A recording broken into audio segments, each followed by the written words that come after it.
What's up? You guys got Patrick here, and I'm about ready to go hit the gym.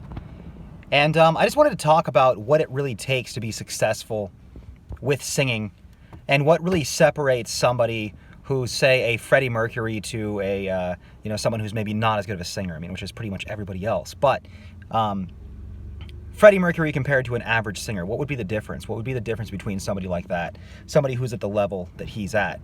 The first thing that I would say, okay, is that he had an unbelievably naturally gifted voice. It was a good instrument.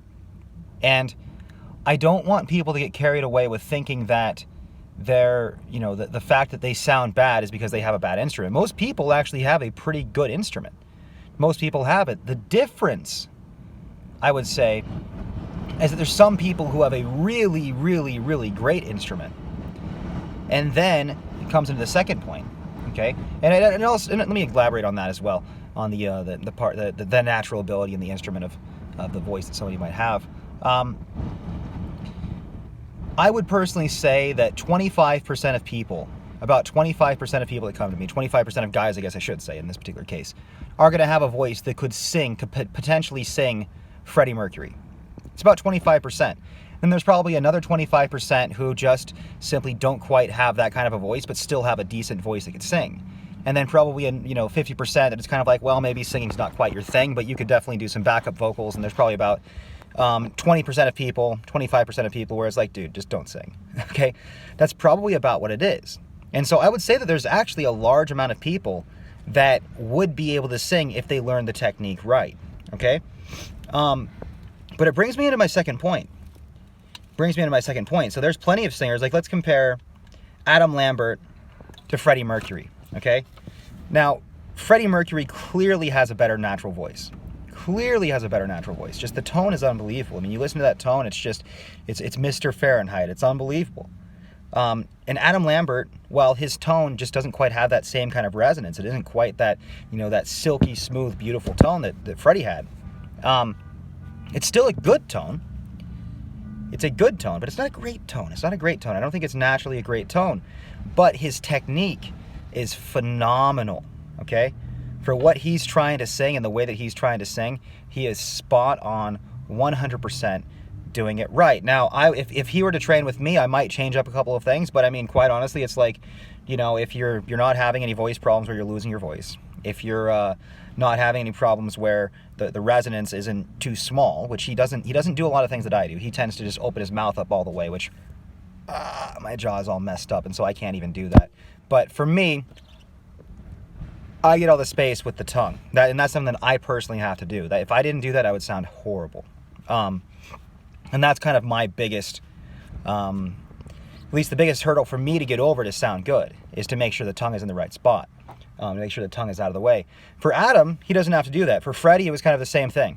Neither of those singers really had to get their tongue out of the way. And I would say there's actually a lot more space in Freddie's voice naturally than there is with Adam. Adam has a much more closed off sound, a much smaller voice. But here's the thing though, guys. Here's the real thing, and here's the real secret to being able to sing well. And this is something that I think a lot of people just completely miss. It's all about developing your ear. It's all about being able to hear what is a natural sound for yourself, first of all, and then being able to listen to another vocalist, another singer, and being able to imitate that sound perfectly, okay? So oftentimes people that are good at learning an accent, like people that can do a southern accent really well are good singers. People that can do really any kind of accent, and it's not just a southern accent, obviously, are really good singers. Actors tend to be very good singers as well because they're able to put themselves into that character that's going to create the emotion that's going to be right for the song as well. And so it's a very interesting thing when you think of what truly makes a great singer. And, I think that Freddie most likely had all that stuff as well. Obviously, he put on a show, and he was certainly a good performer as well. And so it's about being able to in terms of imitation, being able to hear how somebody's doing it, but then being able to transfer it over to the way that your voice would sound. Okay? For example, if you're trying to imitate the resonance of a certain singer, and you're trying to shape the voice with all the different muscles inside of your throat, and you're like, wow, okay, now I sound like this particular singer, chances are that you're manipulating the sound in some particular way. and you'll never truly get a good sound that way. It's kind of like when I listen to not that he's a bad singer, I listened to Scott Stapp of Creed, and kind of the way that he was imitating Eddie Vedder's voice, and of course he did it in his own way. But I think you always hear a little bit of you always hear a bit of a manipulated sound in there, whereas Eddie's voice sounds real natural. And I think that that's really the way that Eddie's voice sounded. And I think that Scott Stapp was like, wow, this baritone voice, man, I've got a baritone voice. Let me copy this guy. And rather than being really natural with his voice, he imitated Eddie, which was fine. I mean, Creed had a huge career. I think they actually might have sold more albums than Pearl Jam, if you want to know the truth. I'm not sure if that's true. I've heard that from people. So I've had this conversation with people. Who's a better singer, Scott Stapp or Eddie Vedder? They're both great. But that's kind of the difference that I'm talking about there, is that if you're trying to get into a natural sound, what you really want to be doing is learning how to hear, and then learning how to bring that particular technique, whatever it was that they were doing, into your voice and making it natural. Like, it's not like you're going to listen to an Italian guy speaking, trying to do the Italian accent, okay? You're not going to listen to him and you're going to be like, okay, now I have to imitate his voice. You're going to be like, no, I'm imitating the accent, okay? The same way that you need to learn to hear for the different elements of singing.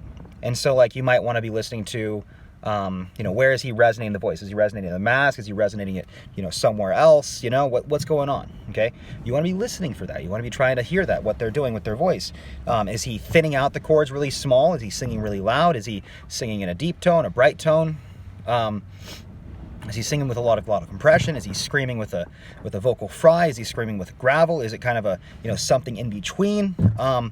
You want to be able to identify all of these things, and the only real way that you can identify them is if you know the techniques, if you know those things. And some people, they hear it, and they're like, he's doing this particular thing with the voice, and they just do it, okay? And there's other people who are going to listen to somebody, and they'll be like, oh, well, there's this, and this, and they have no name for it, they have no term for it, but they're going to be able to identify it, they're going to be able to do it. And so I personally think that a well-trained singer, somebody who's trained with somebody like myself, who understands all the different sounds that can be created with the voice, and then also has developed their ear through different ear training programs, which is something I really want my students to be doing. Very few of them are actually doing it, but it's very important.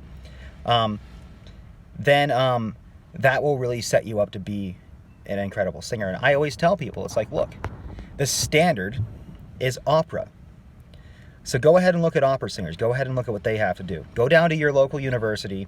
Just walk into the music department. You can usually just walk in if it's an open campus, okay? Just go down to the music department, walk in, and I want you to walk to the practice rooms. And I want you to simply just listen to what they're doing, okay? They're all reading music, all right? They're all going over music theory. They're all doing ear training. They're all developing their ear.